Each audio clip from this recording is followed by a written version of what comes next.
अब वक्त है पिक ऑफ द डे का।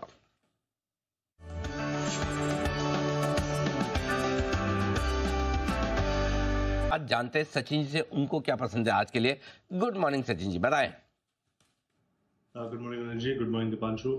अनिल जी, यहाँ पर खरीदारी दो काउंटर्स में करनी है। पहला काउंटर होगा वोडाफोन आइडिया का। जिस तरीके से ओवरऑल एक करेक्शन इसमें शेप अप हुआ था, वो करेक्शन कहीं जाकर मुझे लग रहा है एब्जॉर्ब हो चुका है। 15 लेवल के आसपास एक अच्छा सपोर्ट इसने बिल्ड किया है, प्लस वीकली चार्ट पे एक बुलिश हैमर फॉर्मेशन हमने 2 हफ्ते पहले देखी थी, उसी का मुझे लग रहा है कंफर्मेशन जल्दी आना चाहिए। इमीडिएट बेसिस पे मुझे लग रहा है 15 के स्टॉप लॉस के साथ यहाँ पर खरीदारी करनी चाहिए। एक शॉर्ट टर्म टारगेट होगा अराउंड 1750 का, बट पोजिशनली मुझे लग रहा है वापस एक अच्छा स्विंग बन सकता है 20 रुपए के आसपास। सो खरीदारी करनी है वोडाफोन आइडिया के काउंटर में। एंड जो दूसरा स्टॉक है एफएनओ से, मुझे लग रहा है यहाँ पर भारत फोर्ज में भी एक double bottom kind of formation है। जिस तरीके से इसने अपने वीकली 20 एक्सपोनेंशियल मूविंग एवरेज के आसपास सपोर्ट लेके एक रिबाउंड दिखाया है।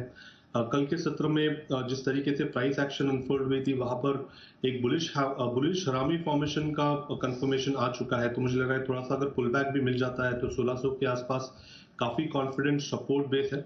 सो 1595 के स्टॉप लॉस के साथ यहाँ पर भारत फोर्ज में लॉन्ग पोजीशंस चेज करने की सलाह होगी 1710 के टारगेट के लिए। ओके, 1710 के टारगेट के लिए भारत फोर्ज। कल नंबर्स के बाद अच्छा एक्शन भी स्टॉक में हमें दिखा था, एक्शन में आ रहा है। और इसके साथ ही नजर रखिए वोडाफोन आइडिया पर भी। आइए इरकॉन, सचित जी जरा इसका चार्ट देखें। रेलवेज से कुछ खास नंबर्स नहीं आ रहे हैं। कल हमने आरबीएनएल में भी अच्छे नंबर्स नहीं देखे थे, इरकॉन के भी नंबर्स खराब ही हैं सर। 17% रेवेन्यू गिरा है, एबिटा आपका 1.5% गिर कर आया है। मार्जिन ऑफ कोर्स एक्सपैंड हुए, ये एक अच्छी बात है। मुनाफा थोड़ा ऊपर गया है, बट कुछ ज्यादा खास नहीं है। और अदर इनकम की वजह से थोड़े मुनाफे में उछाल है, अदरवाइज वहां पर भी परेशानी बनती। क्या राय है सर इरकॉन के चार्ट पर?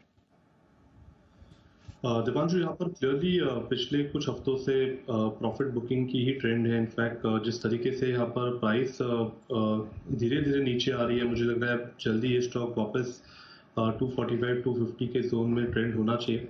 तो इमीडिएट बेसिस पे कोई बड़े बदलाव की गुंजाइश नहीं होगी। इनफैक्ट एक लो टॉप लो बॉटम सीक्वेंस जो है, मुझे लग रहा है वो कंटिन्यूड ही रहेगा। ऑन द हायर साइड काफी मल्टीपल रेजिस्टेंस बन चुके हैं यहाँ पर 300 से लेके 320 तक के, जहाँ पर एक काफी बड़ा सप्लाई प्रेशर स्टॉक ने झेला था। तो लगातार मुझे लग रहा है यहाँ पर जो सीक्वेंस चल रही है वो बरकरार ही रहनी चाहिए। अगर थोड़ा सा उछाल मिल जाता है तो वहां पर मुझे लग रहा है वापस रेजिस्टेंस फेस होगा काउंटर में।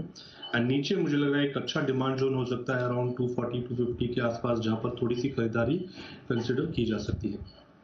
ऑलराइट, ये है आपके लिए इरकॉन। नंबर तो कुछ ज्यादा खास आए नहीं है, देखते हैं आज कैसा रिएक्शन होगा। सचिन जी के लिए भी एक बिगुल है बीटीएसटी का।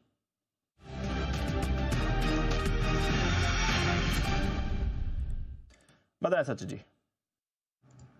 दीपांशु, जैसे सर ने हाईलाइट किया है कि आईटी में एक अच्छी शुरुआत होनी चाहिए एंड एचसीएल टेक में एक अच्छी रिकवरी हुई है। इनफैक्ट पिछले 2 दिनों से जिस तरीके से शॉर्ट्स थोड़े से पाइल अप थे, मुझे लग रहा है उनके वजह से एक अच्छी शॉर्ट कवरिंग रैली इस पर्टिकुलर स्टॉक में अनफोल्ड होनी चाहिए।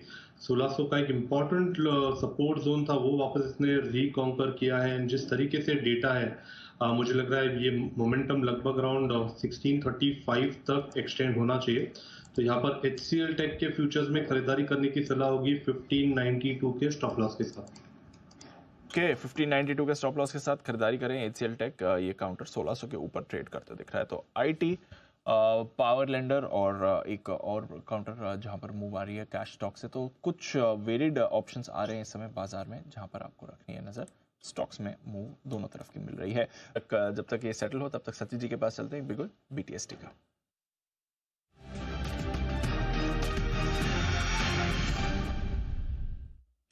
बताएं सचिन जी। दीपांशु, यहाँ पर कमेंस इंडिया पे एक ब्रेकआउट नजर आ रहा है। इनफैक्ट 60 मिनट्स चार्ट पे ऑलरेडी कल के सत्र में एक अच्छा कंसोलिडेशन हुआ था एंड उस कंसोलिडेशन से अभी ये ब्रेक हो रही है मूव। तो मुझे लग रहा है यहाँ पर अच्छा मोमेंटम बनेगा काउंटर में। लगभग 3980 तक की जगह यहाँ पर नजर आ रही है पैटर्न के लिहाज से।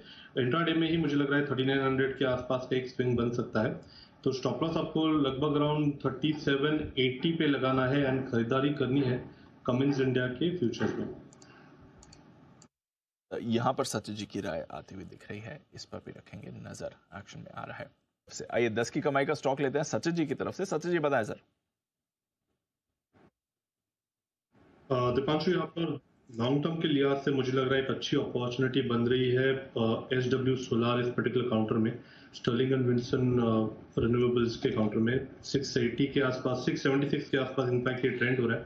एंड जिस तरीके से ओवरऑल एक height of higher bottom sequence यहाँ पर वीकली चार्ट पे एग्जिबिट हुई है, हाल फिलहाल में ही यहाँ पर एक पियर्सिंग लाइन फॉर्मेशन हुई थी 650 के सपोर्ट के आसपास, ये सपोर्ट वापस रिकन्फर्म हुआ है। एंड जिस तरीके से ये ऑनगोइंग ट्रेंड सीक्वेंस है, मुझे लग रहा है जल्दी ये पर्टिकुलर स्टॉक 1100 लेवल के आसपास ट्रेंड होना चाहिए।